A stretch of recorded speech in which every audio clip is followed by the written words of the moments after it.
जब बुढ़ापे में अकेला रहना ही है तो औलाद क्यों पैदा करें, क्यों उन्हें काबिल बनाएं जो हमें बुढ़ापे में दर दर की ठोकरें खाने के लिए छोड़ दें। क्यों दुनिया मरती है औलाद के लिए, जरा सोचिए इस विषय पर। जीवन के प्रति एक नया दृष्टिकोण आपको प्राप्त होगा। समय निकालकर ये कहानी पूरी सुने।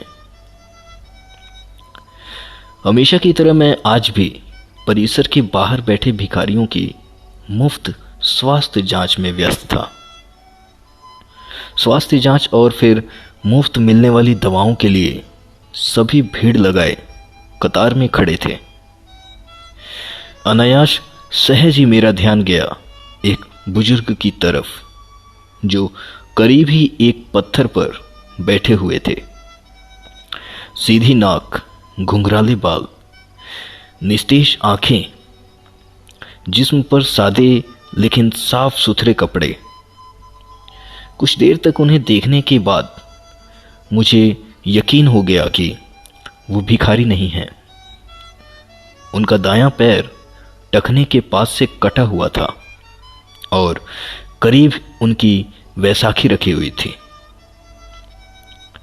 फिर मैंने देखा कि आते जाते लोग उन्हें कुछ भी दे रहे थे और वे रख लेते थे। मैंने सोचा कि मेरा ही अंदाज गलत था, वो बुजुर्ग भिखारी ही हैं। उत्सुकतावश मैं उनकी तरफ बढ़ा तो लोगों ने मुझे आवाज लगाई, उसके करीब ना जाएं डॉक्टर साहब, वो बूढ़ा तो पागल है। लेकिन मैं उन आवाज़ों को नज़रअंदाज करता उनके पास चला गया। सोचा कि जैसे दूसरों के सामने वे अपना हाथ फैला रहे हैं, वैसे मेरे सामने भी वो अपना हाथ करेंगे। लेकिन मेरा ये सोचना गलत था। उन्होंने मेरे सामने हाथ नहीं फैलाया। मैंने उनसे बोला, बाबा, आपको भी कोई शारीरिक परेशानी है क्या? मेरे पूछने पर वे अपनी बैसाखी के सहारे धीरे से उठते हुए बोले, good afternoon doctor, I think I may have some eye problem in my right eye. इतनी बढ़िया अंग्रेजी सुन मैं हैरान रह गया। फिर मैंने उनकी आंखें देखी। पका हुआ मोतियाबिंद था उनकी आंखों में। मैंने कहा, मोतियाबिंद है बाबा, ऑपरेशन करना होगा। बुजुर्ग बोले, oh, cataract. I had cataract operation in 2014 for my left eye in Ruby hospital. मैंने पूछा, बाबा, आप यहाँ क्या कर रहे हैं? बुजुर्ग, मैं तो यहाँ रोज 2 घंटे भीख मांगता हूँ सर।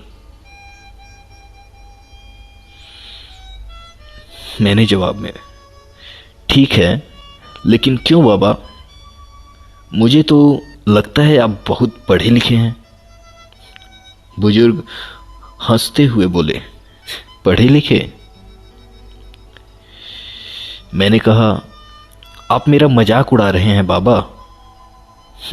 बाबा ने जवाब दिया, oh no doctor, why would I? Sorry if I hurt you. Hurt की बात नहीं है बाबा, लेकिन मेरी कुछ समझ में नहीं आ रहा है। बुजुर्ग ने कहा, समझकर भी क्या करोगे डॉक्टर? अच्छा ओके, तो चलो हम उधर बैठते हैं, वरना लोग तुम्हें भी मेरी तरफ पागल कहने लगेंगे। करीब ही एक वीरान टपरी थी। हम दोनों वहीं जाकर बैठ गए। Well doctor, I am a mechanical engineer. बुजुर्ग ने अंग्रेजी में ही शुरुआत की। मैं कंपनी में सीनियर मशीन ऑपरेटर था। एक नए ऑपरेटर को सिखाते हुए मेरा पैर मशीन में फंस गया और ये बैसाखी हाथ में आ गई।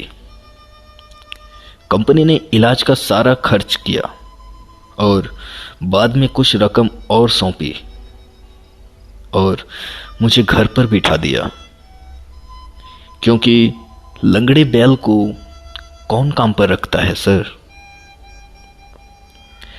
फिर मैंने उस पैसों से अपना एक छोटा सा वर्कशॉप डाला, अच्छा घर लिया। बेटा भी मैकेनिकल इंजीनियर है। वर्कशॉप को आगे बढ़ाकर उसने एक छोटी कंपनी डाली। मैं हैरान होकर बोला, बाबा तो फिर आप यहां इस हालत में कैसे?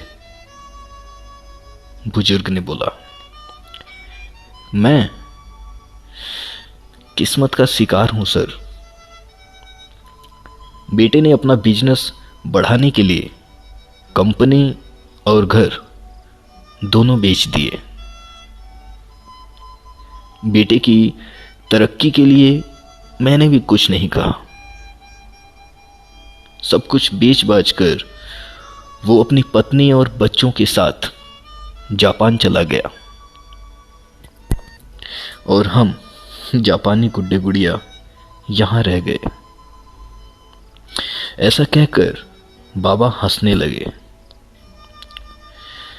हंसना भी इतना करुण हो सकता है, ये मैंने पहली बार अनुभव किया था। फिर मैंने कहा,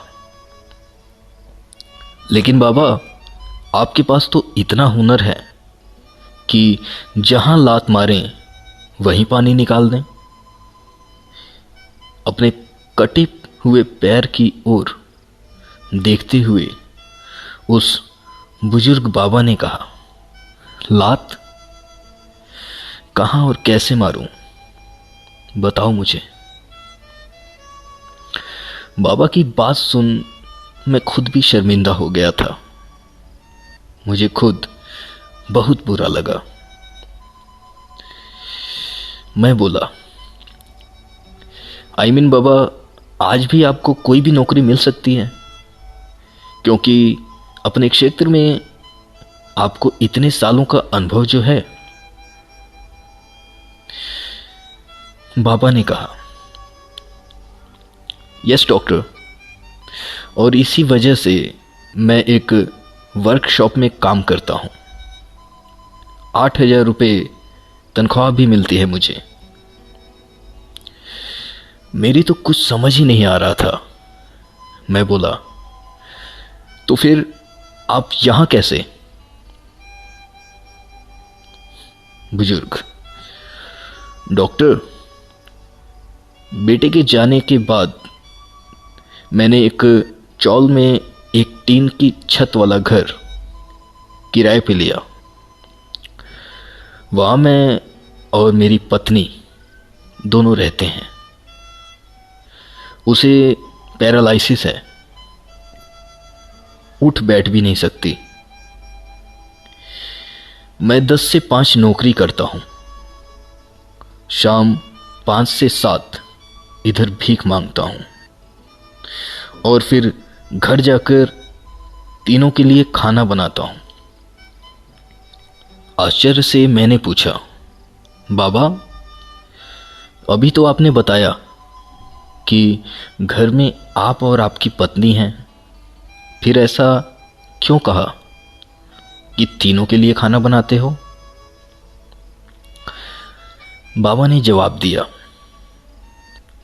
डॉक्टर, मेरे बचपन में ही मेरी मां का स्वर्गवास हो गया था। मेरा एक जिगरी दोस्त था। उसकी मां ने अपने बेटे जैसे ही मुझे भी पाला पोसा। 2 साल पहले मेरे उस जिगरी दोस्त का निधन हो गया हार्ट अटैक से। तो उसकी 92 साल की मां को मैं अपने साथ अपने घर ले आया। तब से वो भी हमारे साथ ही रहती हैं। मैं हैरान रह गया। इन बाबा का तो खुद का भी बुरा हाल है। पत्नी अपंग है, खुद का एक पांव नहीं, घर बार भी नहीं।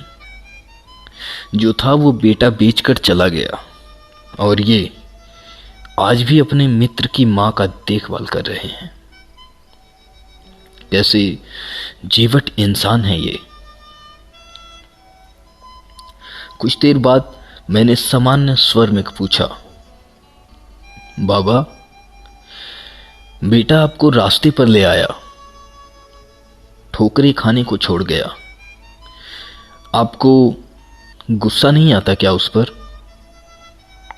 बुजुर्ग ने बोला, नो नो डॉक्टर, अरे वो सब तो उसी के लिए कमाया था मैंने, जो उसी का था उसने ले लिया। इसमें उसकी गलती कहाँ है बाबू? लेकिन बाबा, मैं बोला, लेने का ये कौन सा तरीका हुआ भला? सब कुछ ले लिया, ये तो लूट हुई ना बाबा। अब आपके यहां भीख मांगने का कारण भी मेरे समझ में आ गया है। आपकी तनख्वाह के 8,000 रुपए में आप तीनों का गुजारा नहीं हो पाता, इसलिए आप यहां आते हो ना? बुजुर्ग,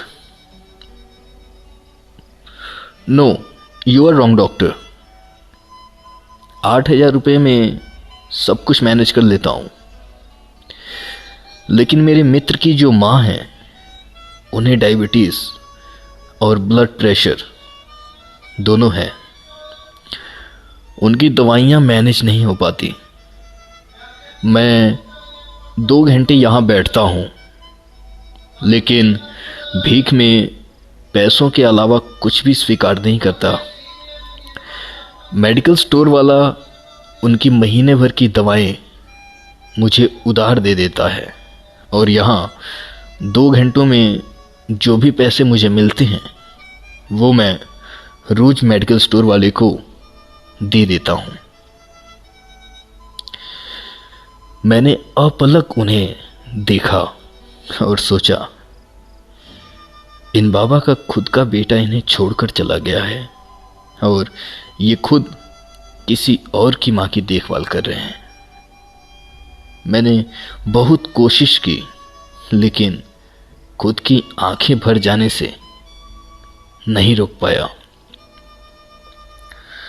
भरे गले से मैंने फिर कहा, बाबा, किसी दूसरे की मां के लिए आप यहां रोज भीख मांगने आते हो? बुजुर्ग ने जवाब दिया, दूसरे की? अरे, मेरे बचपन में उन्होंने मुझे बहुत कुछ किया है, अब मेरी बारी है।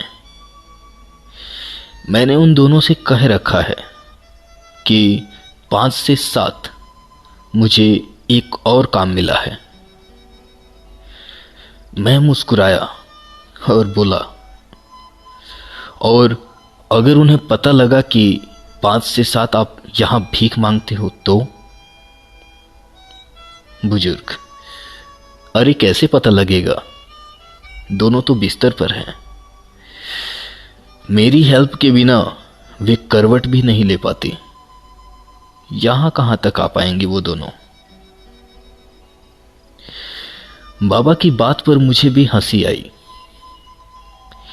लेकिन मैं उसे छिपा गया और बोला, बाबा, अगर मैं आपकी माँ जी को अपनी तरफ से नियमित दवाएं दूं तो ठीक रहेगा ना? फिर आपको भीख भी नहीं मांगनी पड़ेगी। बुजुर्ग, नो डॉक्टर, आप भिखारियों के लिए काम करते हैं, माँ जी के लिए आप दवाएं देंगे तो माँ जी भी तो भिखारी कहलाएंगी ना। मैं अभी समर्थ हूँ डॉक्टर, उनका बेटा हूं मैं। मुझे कोई भिखारी कहे तो चलेगा, लेकिन उन्हें भिखारी कहलवाना मुझे मंजूर नहीं होगा। ओके डॉक्टर, अब मैं चलता हूं। घर पहुंचकर अभी खाना भी बनाना है मुझे।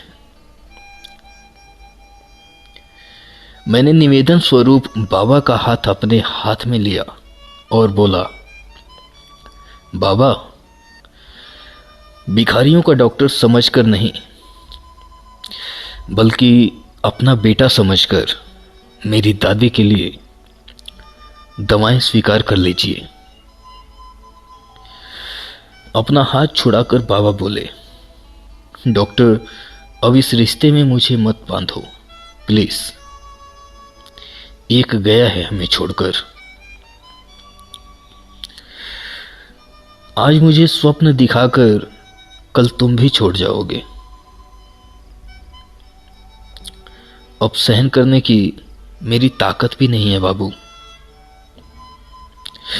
ऐसा कहकर बाबा ने अपनी बैसाखी संभाली और जाने लगे, और जाते हुए अपना एक हाथ मेरे सिर पर रखा।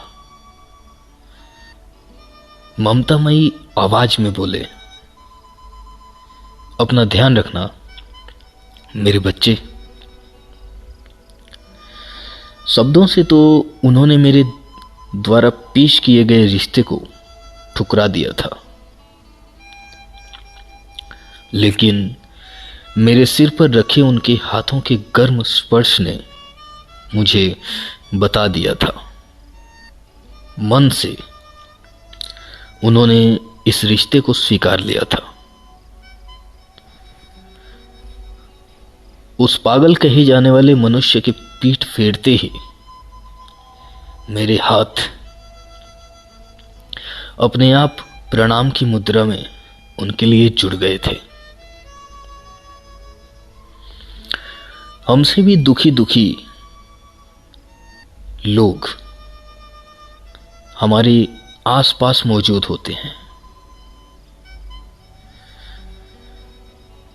हो सकता है इन्हें देख हमें हमारे दुख कम प्रतीत हों और दुनिया को देखने का हमारा नजरिया बदल जाए।